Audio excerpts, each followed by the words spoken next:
Hello friends, welcome to home food recipes. આજે આપણે બનાવશું ગાજર અને હળદરનું મિક્સ અથાણું, જે ખાવામાં ખૂબ જ ટેસ્ટી અને હેલ્ધી પણ હોય છે. તમે આને પૂરા 1 મહિના સુધી સ્ટોર કરીને પણ રાખી શકો છો અને એને બનાવવો પણ ખૂબ જ ઇઝી છે. તો જોઈ લઈએ આપણે એ માટે શું કરવાનું છે. તો ગાજર અને હળદરનું મિક્સ અથાણું બનાવવા માટે મેં અહીં લીધી છે ગાજર. મેં 400 ગ્રામ જેટલી ગાજર લીધી છે. મેં ગાજરને પહેલાં સારી રીતે ધોઈને છોલીને એનો વચ્ચેનો સફેદ ભાગ હટાવીને આ રીતના મેં લાંબા ટુકડામાં કાપી લીધી છે. આ રીતે લાંબા ટુકડામાં કાપીને પછી મેં એને મેજર કરી છે તો એ 400 ગ્રામ જેટલી થઈ છે. મેં 200 ગ્રામ જેટલી સફેદ હળદર લીધી છે. સફેદ હળદરને પણ મેં ધોઈને છોલીને આ રીતના લાંબા ટુકડામાં કાપી લીધી છે. અને મેં 100 ગ્રામ જેટલી પીળી હળદર લીધી છે. એને પણ મેં ધોઈને છોલીને મોટા ટુકડામાં કાપી લીધી છે. અને તમે આ ત્રણેયમાંથી જે પણ વધારે પસંદ હોય એ વધારે લઈ શકો છો. ઓછું પસંદ હોય એ તમે ઓછું લઈ શકો છો. મેં અહીં ગાજર વધારે લીધી છે. અને મેં 1.5 મોટી ચમચી જેટલું મીઠું લીધું છે. તો સૌથી પહેલાં બધી જ વસ્તુઓને આપણે આ વાસણમાં મિક્સ કરી લેશું. તમે ચાહો તો આમાં 50 ગ્રામ કે 100 ગ્રામ જેટલું આદું પણ નાખી શકો છો.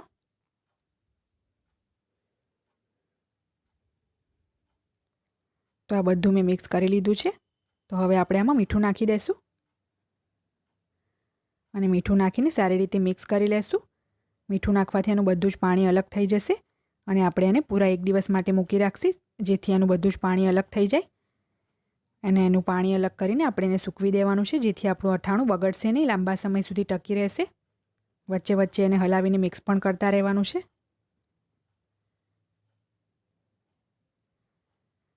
તો હવે આપણે આના ઉપર ડીશ ઢાંકીને અને 1 દિવસ માટે રહેવા દેશું. મેં સરસ મિક્સ કરી લીધું છે.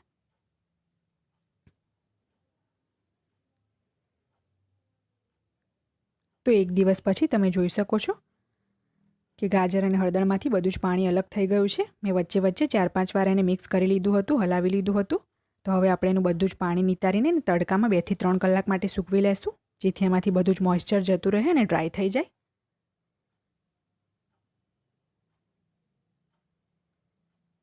તો મેં આને એક મોટા થાળામાં કાઢીને તડકામાં સૂકવી લીધું છે. હવે આની ઉપર એક આપણે જાળી ઢાંકી દઈશું. આ રીતની જાળી ઢાંકવાથી એના પર માખી કે મચ્છર કશું બેસશે નહીં. જો તમારી પાસે આ જાળી ના પણ હોય તો તમે કોઈ પતલું કપડું લઈને એના ઉપર ઢાંકી શકો છો. તો હવે આ રીતે આપણે એને તડકામાં સુકાવા દેવાનું છે 2-3 કલાક માટે.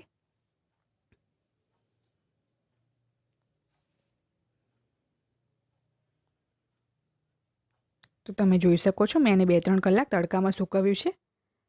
અને વચ્ચે વચ્ચે 2 થી 3 વાર મેં એને ઉપર નીચે કરીને મિક્સ પણ કરી લીધું હતું. એકદમ ડ્રાય થઈ ગયું છે. સહેજ પણ મોઇસ્ચર નથી રહેવા દેવાનું. તો હવે અથાણું બનાવવા માટે મેં અહીં સિંગ તેલ લીધું છે. 1.5 કપ જેટલું તેલ છે.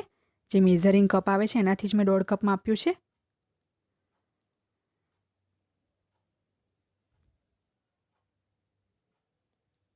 મેં અથાણું બનાવવા માટે સંભાર મસાલો લીધો છે, મેથીયો મસાલો જેને કહે છે. આ 1 કપ પ્લસ 1/4 કપ લીધો છે અને આ માર્કેટમાં તમને ઇઝીલી મળી જશે. મેં રાઈના કોરિયા લીધા છે 5 મોટી ચમચી જેટલા. રાઈના કોરિયા આ રીતના આવે છે, સ્પ્લિટ મસ્ટર્ડ સીડ્સ જેને કહેવાય છે. અને મેં હિંગ લીધી છે 2 મોટી ચમચી જેટલી. અને એક મોટી સાઇઝના લીંબુનો રસ મેં કાઢી લીધો છે. તો સૌથી પહેલાં આ તેલને આપણે ગરમ કરી લેશું એક વાસણમાં અને પછી એને સહેજ ઠંડુ કરી લેશું. તો મેં આ તેલ ગરમ કરીને સહેજ ઠંડુ કરી લીધું છે. આ હુંફાળું તેલ છે. તેલ આપણે એકદમ ઠંડુ નથી કરી દેવાનું, સહેજ હુંફાળું હોવું જોઈએ. તો હવે આપણે એમાં હિંગ નાખી દઈશું. હિંગ નાખવાથી આપણા અથાણાનો ટેસ્ટ ખૂબ જ સરસ આવે છે. રાઈના કોરિયા પણ નાખી દઈશું. જે અથાણાનો મસાલો લીધો હતો એ પણ નાખી દઈશું. બધું જ સારી રીતે મિક્સ કરી લેશું.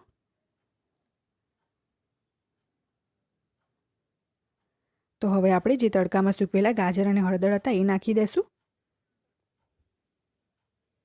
બધું એક વખત સારી રીતે મિક્સ કરી લેશું. લીંબુનો રસ પણ નાખી દેવાનો છે.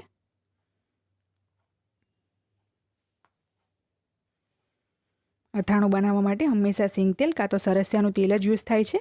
તમે ક્યારેય કોઈ બીજા તેલનો યુઝ આમાં ના કરી શકો, જેમ કે સનફ્લાવર કે બીજું કોઈ પણ તેલ આમાં યુઝ નહીં થાય. એનાથી આપણા અથાણાનો સ્વાદ સારો નહીં આવે.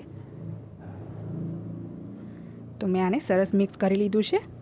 આપણું ગાજર અને હળદરનું અથાણું બનીને તૈયાર થઈ ગયું છે.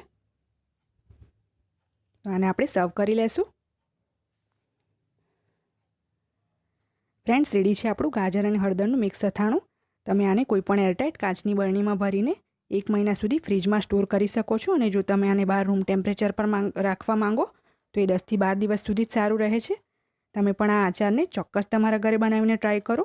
જો તમને મારી આ રેસીપી પસંદ આવે તો મારી ચેનલને લાઇક, શેર અને સબસ્ક્રાઇબ કરવાનું બિલકુલ ના ભૂલશો. સબસ્ક્રાઇબ બટનની બાજુમાં જે બેલ આઇકન છે એને પણ ક્લિક કરો, જેથી તમને મારા દરેક વિડીયોની નોટિફિકેશન મળતી રહે. જો તમારે મારો આ વિડીયો હિન્દીમાં જોવો હોય તો એની લિંક મેં ડિસ્ક્રિપ્શન બોક્સમાં આપી દીધી છે. તો મળીએ નેક્સ્ટ વિડીયોમાં. ત્યાં સુધી આવજો.